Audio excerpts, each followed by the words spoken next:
What's up, guys? Tesla Man here, and today I want to share with you my experiences with the Nest video doorbell. So the first thing we're going to talk about is installation, which I found to be very simple. Alright, so the first thing you do, turn off your breaker for the doorbell. Not sure about you, but I hate getting hit by 16 to 24 volts of electricity. Find your chime inside the house to install the Nest chime. My chime consists of two wires that connect to the Nest chime, and the wires for the Nest chime connects to where the original wires were. Then remove the doorbell and replace with the Nest. Oh, and don't forget to get the code off the back of your Nest doorbell before installing.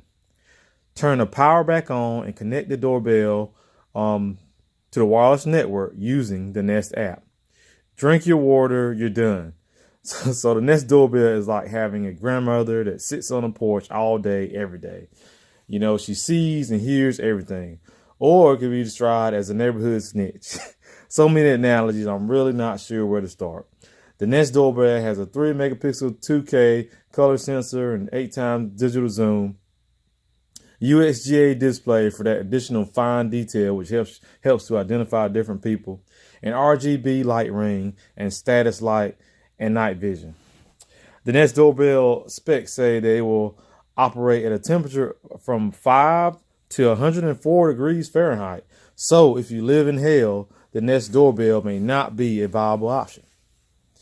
But so overall, I really like it. This is a great surveillance tool. You can see people dropping off packages and even little girls trying to steal them, as you can see in this video.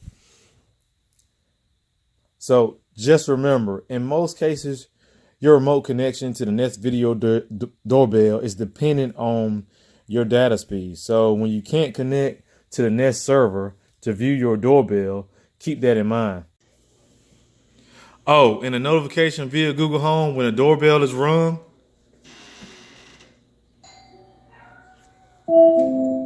Someone's at the front door. Yes, nice integration. All right, guys, I really hope you enjoyed the video. Make sure you hit that like button and subscribe.